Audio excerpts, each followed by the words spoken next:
Okay, welcome to Oddsock Comics. New comic book day, December 19th, 2018. I've got a haul of comic books today to go through. Uh, I didn't buy too many new ones, but I'll talk through my thought process there. So this first book that I have up is Spider-Geddon number 5, and I believe this is the last in that closes off the Spider-Geddon series, at least the main line. And I've been buying this all along, but I haven't read it at all. The only reason that I bought it is because of these covers.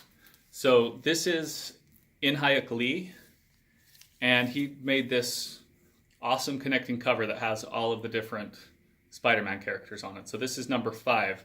But I thought, I've never done this before, and I've never bought this many, a whole connecting variant.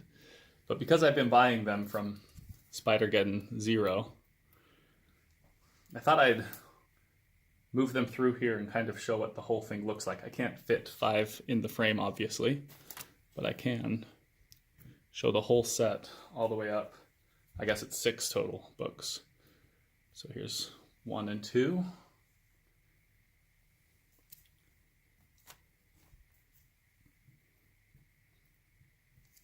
Here's 2 and 3, so this is the middle of it. And they just all connect. You get these little carryovers on each frame. It's kind of fun. Yeah, I really do like this. I think this is cool art across the board, and then all the Spider-Men together is awesome, and then the fact that it's this massive panoramic picture is pretty cool. So I don't even know who all of these spider folk are, but I do think this is pretty cool. There's 3 and 4. And then now that I've got 5, I'll connect that up here as the final edge there. I think I'm going to lay these all out and do a panoramic picture just to get what that picture looks like when the whole thing is together. Does that connect? Yeah, it does. There's his arm. That was hard to tell. Okay, yeah, I haven't ever seen those two together. But that's Spider-Geddon 5. That one I bought purely as a cover buy. And there were a couple of others that I bought purely as a cover buy, and I'll show those to you now.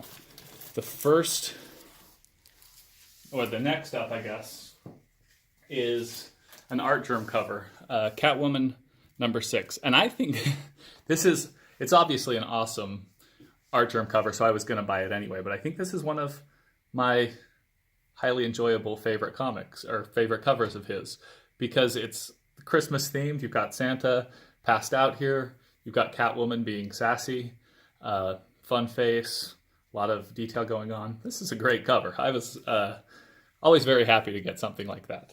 And my last cover buy for this week was Infinity Wars number 6. This is the Mark Brooks cover, and I really like this one because of the it has all of the Infinity Warp characters on it. And I don't have, I think they're kind of cheesy. That's just what Marvel's been doing. Just let's throw a bunch of stuff together and see if it sticks. People like these crossover characters. So they just, invented something where they are folding the universe, combining characters, and we end up with this.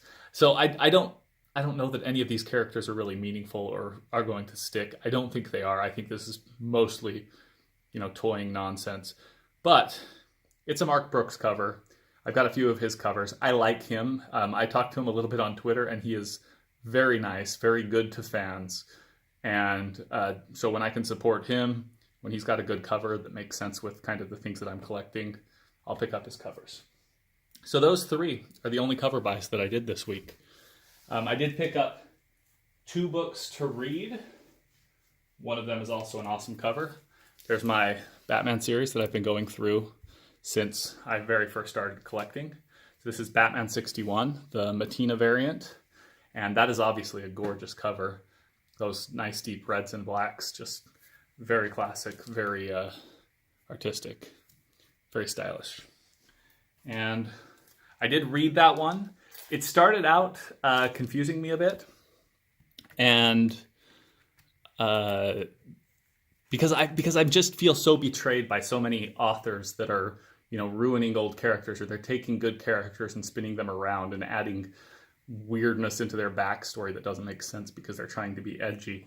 And as I started reading, At first, that's what I thought was going on, as they were adding backstory. But then it clicked what was happening. It was a reference back to an old Batman. I think Batman 38. So quite a while ago, there was a reference to a new character who had a first appearance. That's this boy that is imitating Bruce Wayne as a child, and psychotic, crazy, weird. But I guess I probably should have done a spoiler alert there, but I didn't. So read 61, figure it out. It took me a second to figure it out, but once I got it, I was very happy to see that I was right about it. Okay, so I finished Batman 61, and then I've got up here Middle West #2. Now I read Middle West #1. It was interesting. I enjoyed it, and so I decided to pick up Middle West #2. I'm not going to be continuing with this series, and the reason is pretty clear. Is I'm not really familiar with Scotty Young, but he's doing something that a lot of artists do, or a lot of writers do today, where it's, they're kind of aware that they're writing a comic book, and they're aware that most of the tropes have been played to death, and so that level of awareness kind of creates this attempt to separate themselves, or to call out the tropes that they're doing. And he does a couple of these. They start to talk about going on a quest. It's like, people don't talk about going on a quest. They just go do something. So it's just a little bit too modern and self-aware, and that kind of play misses out on the story that they could be writing, in my mind. And so I'm not going to continue with this one. No problem there. It might be a great story, but I've got 1 and 2, and if it does end up going somewhere interesting, you can normally get those other back issues a lot easier than trying to catch up at the beginning. So that is everything that I got that came out this week. Now, there were a couple others that I was looking for. Here, I'll put this back up while I'm chatting here. There are a couple of others that I was looking for that I might have picked up, but my shop didn't have them, and I was there again before the day ended. So these are probably the covers that are going to be going well on secondary markets. But so there was the Amazing Spider-Man, I think it's Adi Granov Galactus cover. That one, I just wanted to look at it. If it fit kind of my style, I was going to pick it up, but they didn't even have it on the shelves. They had a blank spot where that one was supposed to be, so it had sold out first thing in the morning. And then I was kind of interested in the Freedom Fighters book, the new book by DC. It's a #1. It's an interesting concept. I don't know how it was going to play out. If I could have picked up the cover B on that one, I probably would have bought it to give it a try. But cover B was sold out when I got there as well. So I didn't pick up either of those. But that's what I was looking for this week. That was what was on my hunt list. All right. So then I got some books that came out last week. And the first one that I'm showing here, this one was surprisingly hard to get. And it's not because it was sold out. It's because nobody's carrying it. And it's this kind of concept book. It's based in the future. I read #1 and it was interesting enough. But it's very high concept, future science fiction-y focused. And so, I mean, that's got a limited audience to start with. It has some references back to the superheroes of the past on Earth. So there's a reference to, I think, Superman's cape in there, but it's just so far separated from everything else that's going on. I think it's supposed to be, thousands of years in the future. So very interesting. I read this. I enjoyed it. It's kind of one of those, if you like science fiction, it's probably a good book for you. If you hate science fiction, don't touch it, because it's very, it reads a lot like a lot of science fiction books do. And then I was just walking past and I saw this Spider-Man on the shelf, and I picked it up because that's just a great picture of Spider-Man. It's the animation variant for Spider-Man 11. And it's just, high action, nicely framed, great picture. I'd stick this on the front of a box or something just to demonstrate what's in there. It's not going to be a valuable comic book, but it's just a fun cover. And I liked it, so I picked it up. So then I went through some back issues, which I had kind of a quest that I was looking for, and I'll show you what, it was successful, and I'll show you what I got there, but I'm going to show you the two books that aren't a part of the quest first. So first up, this one was a pure cover by Pure. Didn't know if it was worth anything. Didn't know what it was. But this is, I thought this might have been a Sienkiewicz. And I like some of his stuff, the watercolor artsy stuff, and that was pretty cool. This is actually a Maliv cover, which is still interesting, but there's no value. It's just a classic Scarlet Witch. There's nothing in the story that's interesting, so this was probably more of a waste of money, but I'll stick it in my pile and enjoy it. You know, just have it be one of those pieces of art that stays in the box for the most part. But still, interesting cover. Okay, and it's got a lot of red, which is, I don't know, it stands out a lot. It stands out really well. Okay, so this is a book that's kind of a strange one to go back. This is from 1998. This is Avengers #4 from the 1998 Avengers reset, basically.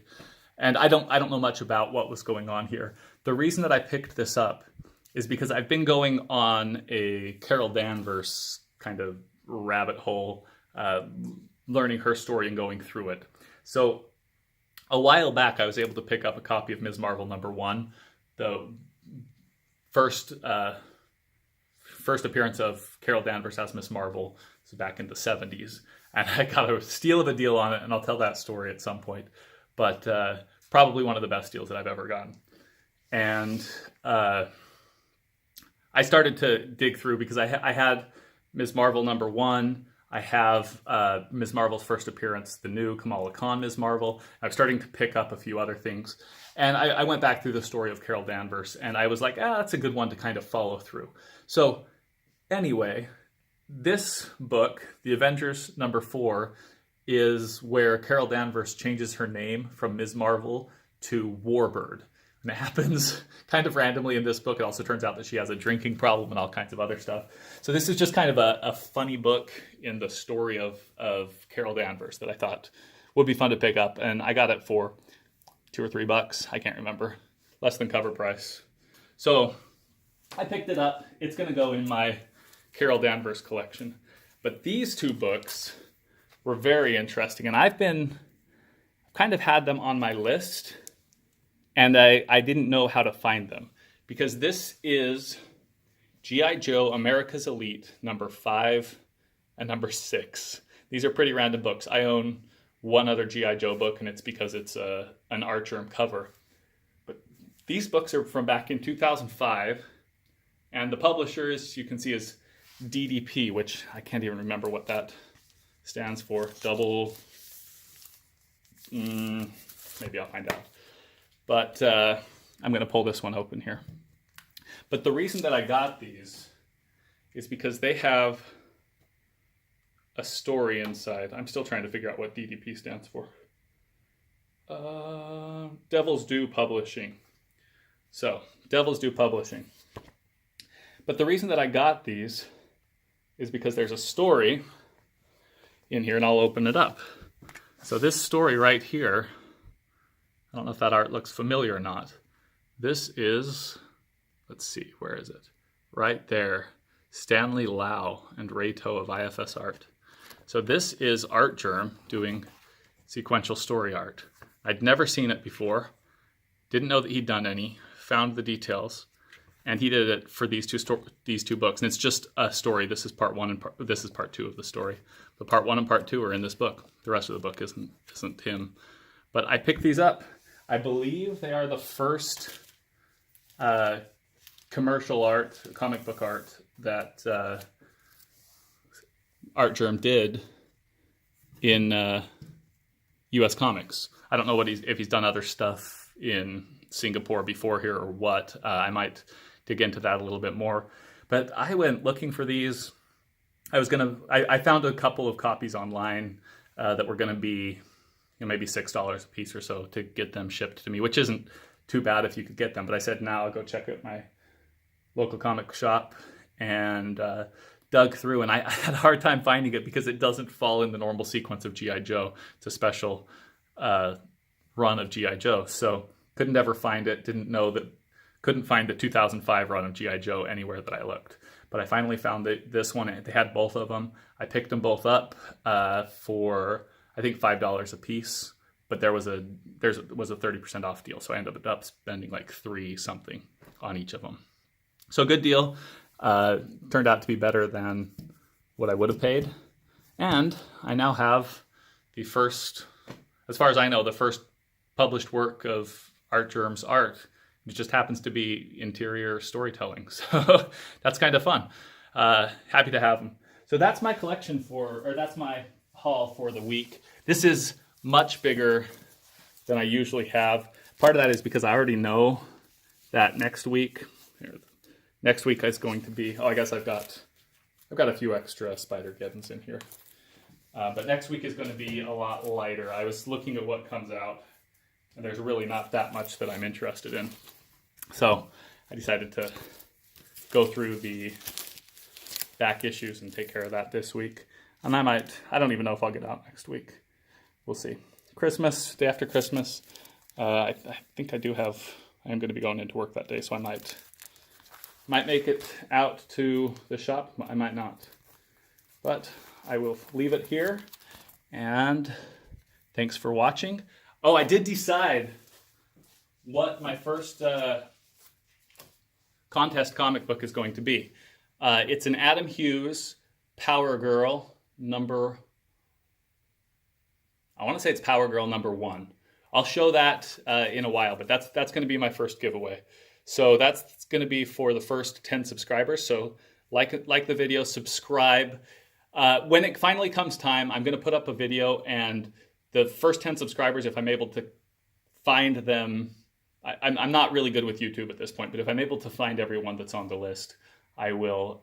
If I'm able to find a list of all the subscribers, I'll put those 10 automatically in, and I'll just ask you to confirm some information so that I don't end up, running 3 weeks trying to get somebody to respond. But looking forward to running the first contest. That'll be here pretty soon. So like and subscribe. Feel free to share, comment, anything you can do to help me get up to the 10 subscribers. Thank you for watching, and good luck on your hunts.